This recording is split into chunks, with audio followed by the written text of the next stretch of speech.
This is a fascinating conversation. A couple of days ago, Union Minister Nitin Gadkari announced that he signed the regulation to allow ethanol 100% to be used as transport fuel in India.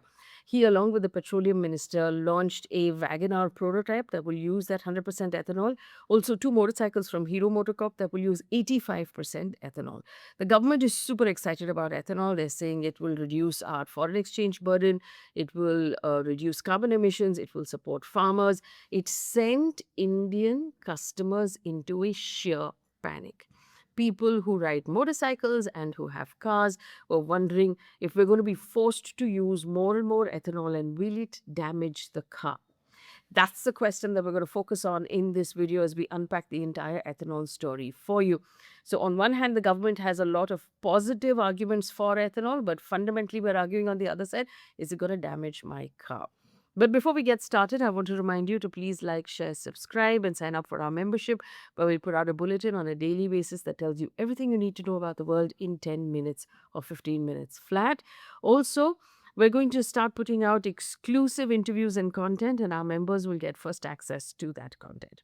Okay, let's take a look at what we're talking about. Imagine you bought a brand new car. You're enjoying that new car smell, how you look in that car, what it sounds like when you turn it on. You're thinking about mileage, you're thinking about reliability. You're not thinking about whether or not the fuel you put in the car is actually going to ruin your car completely. And that is where this heated debate on ethanol is actually coming from. We understand why the government is pushing ethanol so hard and why the customer is actually pushing back. Before we start that, let me try to explain to you what ethanol is, right? Ethanol blending means um, mixing ethanol, which is a fuel created from sugarcane and grain, with petrol. So E effectively tells you the percentage of ethanol. So E20 means 80% petrol, 20% ethanol. The government's recent measures actually point in two different directions. The first move is shifting from E20 to higher blends like E25, E30, and onwards. The second move is recognizing E85 and E100. So, what's happening right now is to tell you India actually started its journey of using ethanol back in the Vajpayee days. This is not something that we came up with right now. Of using ethanol in the Vajpayee days. And we've been working on it ever since. What we've managed to do in the last 5 years or so is achieve 20% blending as a target. And we achieved that target last year, 5 years ahead of schedule.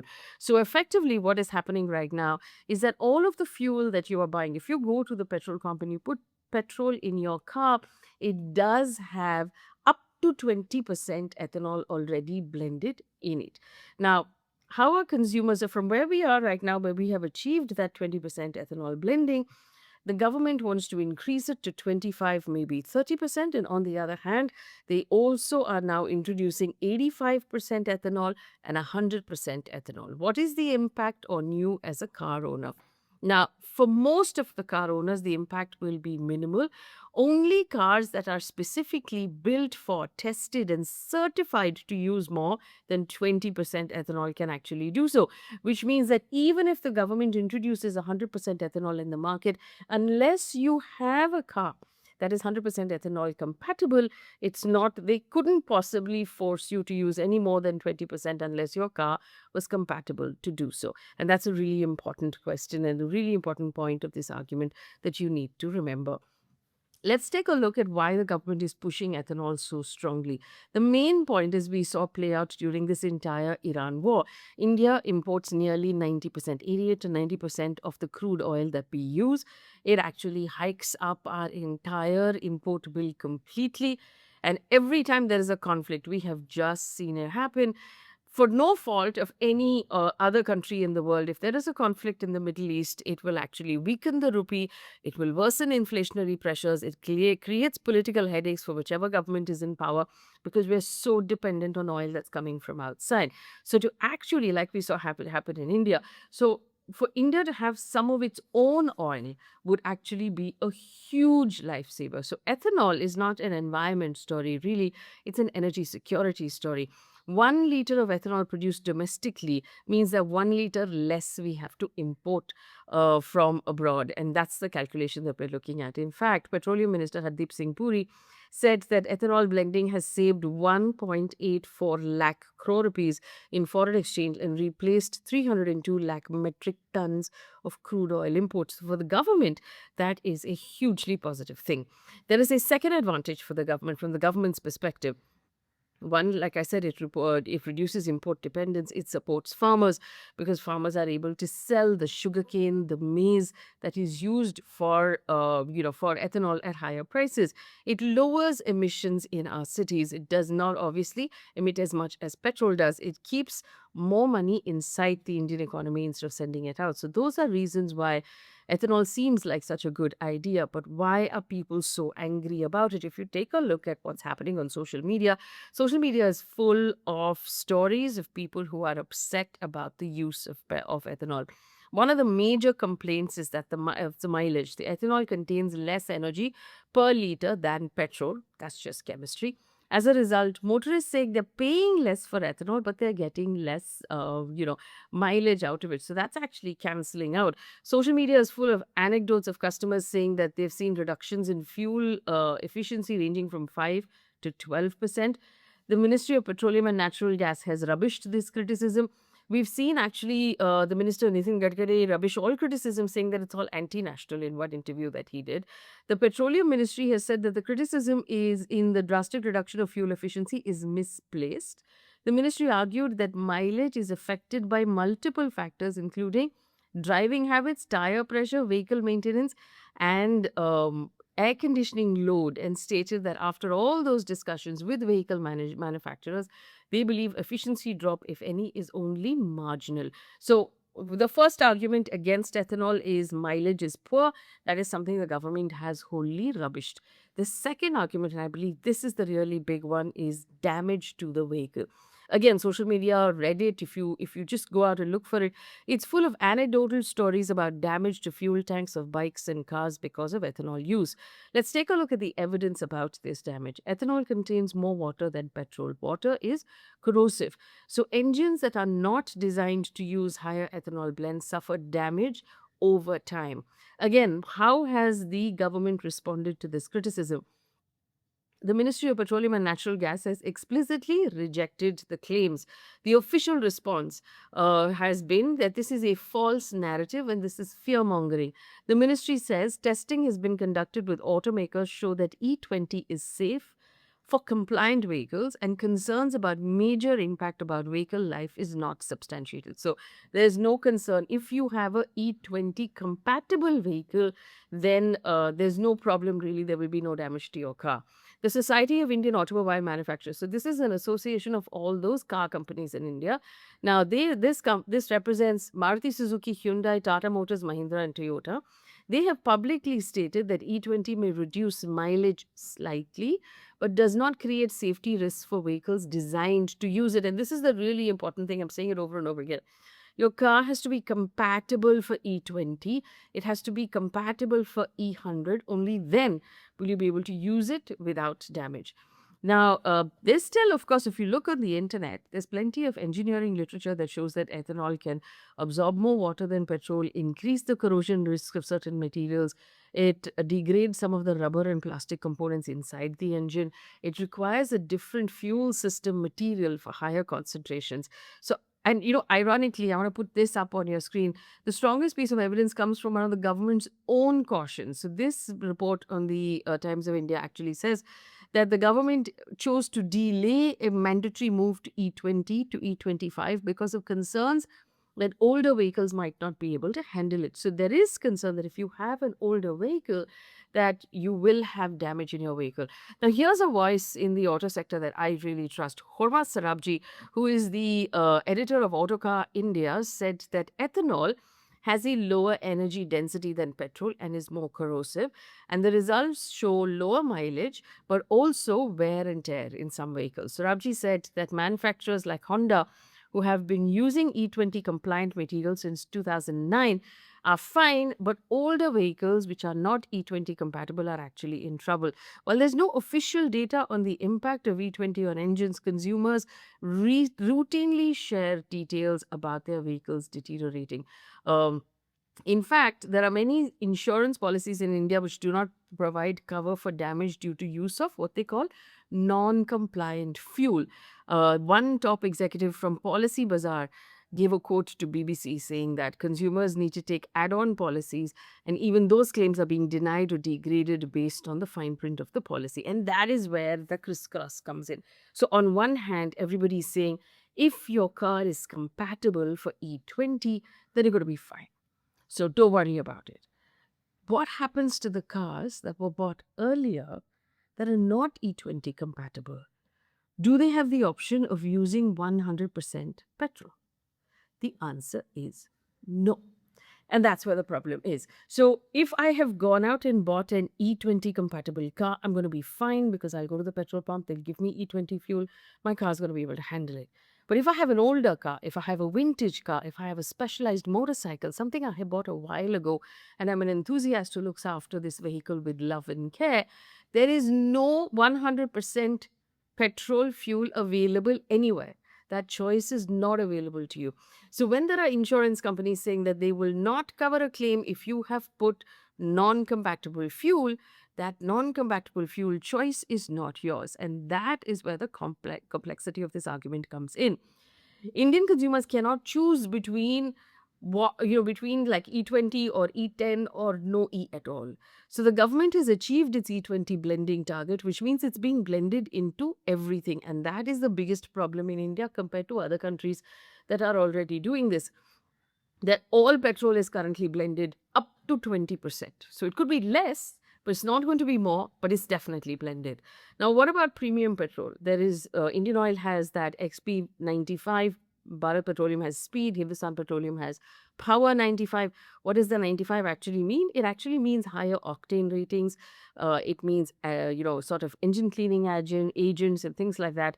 It does not mean ethanol free. So even if you went to the petrol pump and you said, I want speed or I want premium, there will still be some component of ethanol blended into it because those are the blending mandates right now and those are the supply agreements. So one of the strongest criticisms from motorists at this point is that I have not been given a choice. So if you have a 12-year-old car, if you have a 15-year-old motorcycle, if you have a vintage vehicle, you cannot go up to the petrol pump and say, give me pure petrol because it doesn't exist right now. And that is the reason why people are panicking, saying that, okay, so even those people who have said we've bought the E20 blended car, now if you're to hear up to E25, how are we going to catch up with that? Now, E10 caused barely noticeable problems at all. It was fine for as long as E10 blending was happening. Now, the Petroleum Ministry, of course, maintains that there's no scientific evidence to support these worries at all. There was a problem about insurance, and this came from ICICI Lombard General Insurance, one of the largest general insurers who insures cars in our country. But they have now backtracked from what they said completely and issued a clarification. So, what they had said was that if you have a claim that arises from non compatible fuel, it will not be covered. The clarification that has been put out is this: the company has said, ICICI Lombard General Insurance reaffirms that motor insurance policies remain fully valid with the use of E20 fuel. We do not treat the use of E20 fuel in older vehicles as negligence. We consider E20 fuel as a progressive, environment friendly step. Claims are admissible based on the occurrence of insured perils. The type of fuel you use is not a determining factor. So basically, they've said ICICI Lombard does not reject claims merely on the basis of fuel usage. So what are automakers or car makers actually saying? For car makers, of course, it's going to bring in a fresh round of engineering work if it moves to E25 or E30 or further than that, because they have just done the testing, the calibration, the safety systems, the material compatibility for E20. So pushing it even further will seem like a challenge for them. But Everybody comes back to the same thing. As long as you're using a car that's compatible, you're going to be okay. Oil marketing companies have indicated that they plan to manage only two blends of ethanol at a time in their pumps, right? So they can only do what they're doing right now. They cannot at this point add a third blend because they simply don't have the room to do so. So even though the government is announcing 100% ethanol, it's a way away because the cars are not ready, the fuel pumps are not ready, the transport is not ready, the manufacturing is not ready. So can E100 take over from petrol? On paper, yes, but in action, it's going to take a very, very long time. The biggest reason is compatibility. Millions of cars, motorcycles, scooters are not designed to go anywhere near E100. They can, we're managing at this point at E20, which means petrol and E20 fuel will have to coexist. They will have to be two separate supplies because there will be a separate line of cars that will run on E20, and there's a separate line of cars that will run on E100. And that will also, even that is going to take many years to come. We're going to need the infrastructure, which means fuel stations will have to carry, so right now, if you see any fuel stations already constructed like that you have petrol, you have diesel, maybe you have premium. They will need another pump to put out E100. So all of that infrastructure will need to be built. The vehicles that are currently being launched, the prototypes, will have to be made available. And of course, scaling of ethanol production sustainably, which is another big question. So all of these things have to happen before E100 comes anywhere near you. So we don't have to worry about it right now. So there's a study done by a Delhi-based think tank called the Council on Energy, Environment and Water. And they spoke with the BBC and said the demand for fuel in India is going to increase substantially. So ethanol blending of petrol is absolutely necessary to cut down on emissions. So there's one point of view saying that this is going to be imperative. This is the only way we can bring down emissions and fuel in India. But the counter point of view is, of course, food cooperation. Because remember, we have millions of hungry people in our country. We need to grow food to feed people. And if we start moving the crop that we grow to making ethanol, then we will have a food security problem. So Ramya Natarajan, for example, who's a scientist with the CSTEP, has basically said that if we move all of our corn to ethanol, then our poultry sector will have a problem because we feed corn to chickens. The another very important voice is Devendra Sharma, who is a farm sector expert. He's really a very, very strong voice. And he has said, in a country like India where 250 million people go hungry, we cannot use food to feed cars. And that is going to be another problem. The Niti Aayog says in order to achieve more and more ethanol blending, India will have to bring an additional 8 million hectares of land under cultivation of maize by 2030, in 4 years' time, in order to hit that target. Now, where will 8 million hectares of land come from? Either you will have to take it away from what is already being used, tilled to grow food, or you will have to take it away from forests. Both of these are very, very difficult choices to make. So that is where India is right now. Do we have other countries in the world that are already doing this? Paraguay is doing it. They have hit E30. Thailand is at E10, E20, and E85. USA is at E10, E15, and E85. In Brazil, Brazil has done a really interesting, move as well. 9 out of 10 new cars sold in Brazil run on E100 ethanol alone. But the fundamental thing to remember about all of these countries is that they give their customers a choice on what they want to put inside their car. And that is the flashpoint that has come up in the ethanol debate in India. But there's another problem that's coming up right now. Both of Minister Nitin Gadkari's sons are involved in businesses that actually manufacture ethanol. Sian Agro Industries, an ethanol producing company where Nikhil Gadkari, the son of the union minister, is a managing director, has seen a sharp revenue and stock growth because of the government's blended ethanol push. The Congress party has alleged a conflict of interest. Now, Sarang Gadkari, who is another son of the minister, is a director in Manas Agro Industries, a Nagpur-based company that, among other operations, produces ethanol, alcohol, apart from sugar, power, biofertilizers, and LPG. there's a lot of criticism about the possibility of a conflict of interest here as well. And that's possibly one of the reasons why there is a lack of faith or questions and eyebrows raised when citizens feel that they're not being given a choice on whether or not they want to choose ethanol. I think fundamentally in any democracy, the choice becomes the most important thing.